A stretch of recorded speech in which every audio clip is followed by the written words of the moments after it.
Welcome back. I'm Andrew, your crypto guy on the internet, and I'm just popping in to let you know that we're looking at potentially an 18 to 20% move with Bitcoin over the next few days. But before we get into that, a word from our sponsors. This video is brought to you by nobody, meaning we can say whatever we want around here, but if we want to keep the lights on, maybe pick up a cool mug or a t-shirt from the merch store. At the very least, you can hit the like and subscribe and that little bell notification icon so you never miss a rant. And I hate to ask you to smash that like button, bro, but it does make a difference when we're trying to overcome the YouTube algorithm, which despises everything I say on this channel. And if you want something new in the merchant store, just tell me about it in the comments, and if it gets enough likes, I can just make it. Thank you for your time. Back to the video. Alright, so what's the deal with this 20% move? Is it going up or is it going down? Well, I've heard arguments for both sides. A move of this size is based entirely on volatility expansion and some stochastic indicators. A lot of it was beautifully laid out by Eric Krown Crypto, a guy you should probably subscribe to. He's brilliant when it comes to charts and analysis. So I'm going to go over the major news stories that can affect this move either to the upside or the downside, and then tell you what I think's going to happen. So first we have the Bitcoin Miami conference, and this is the coolest thing ever if you're into Bitcoin and cryptocurrency. But for whatever reason, whenever Bitcoin Miami goes down, either during it or shortly afterwards, you see a huge Bitcoin sell-off followed by a juicy rebound. From what I remember, I've seen moves as much as 20 to 40% down after this conference happened. So that would be an argument for going down to 21.5, 22,000 by Monday or Tuesday, okay?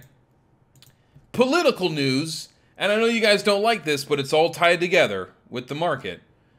We have the Republicans and the Democrats are not seeing eye to eye with the debt ceiling talks just yet, but they generally let this stuff go to the last minute. To try to put pressure on the other side, they use the debt ceiling thing as a negotiation tool. Realistically, the Democrats are under far more pressure because they're the ones in control, and you can blame Congress all you want, but the average American, when things are going poorly, they just blame the president because they know that guy's face.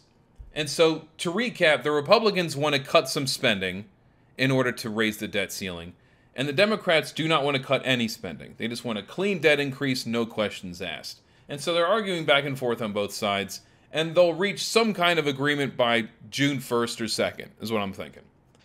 In neutral to bullish news, Fed Chair Jerome Powell says he may not have to raise rates as much as he thought to curb inflation. Great.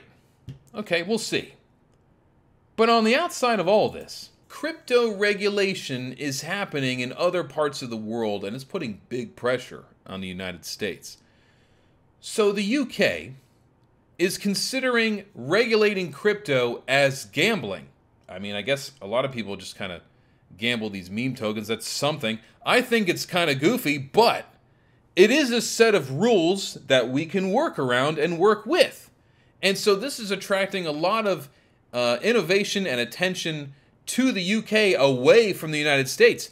Also, Dubai and Singapore and a few other places in the world are attracting all of these crypto companies and exchanges because the US's regulations are so murky that Coinbase, our biggest crypto exchange here in the United States, is actually suing the SEC just to get some clarity on the rules.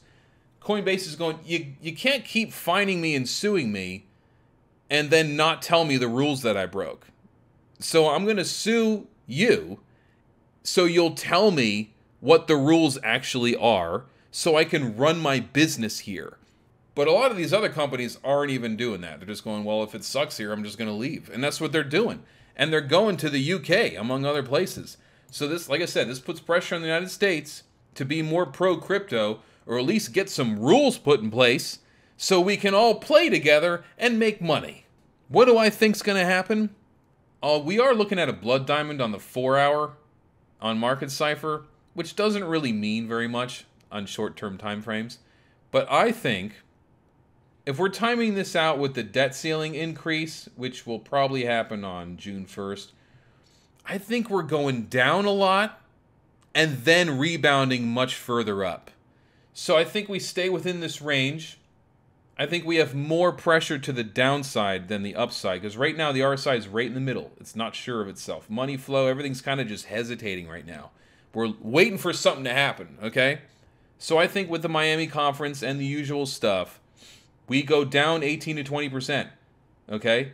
So if we get stuck somewhere at like 24.5, great, then we can rebound. But worst case scenario, we fall to 21, 22,000, and that's a big, juicy short if you're a day trader. But it doesn't stay there for long.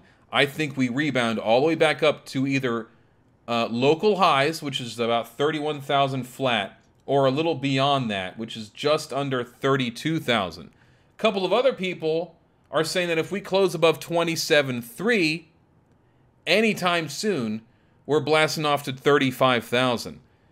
Either way, this is some exciting volatility that we've been missing lately, and if you're a day trader, there's some big money to be made.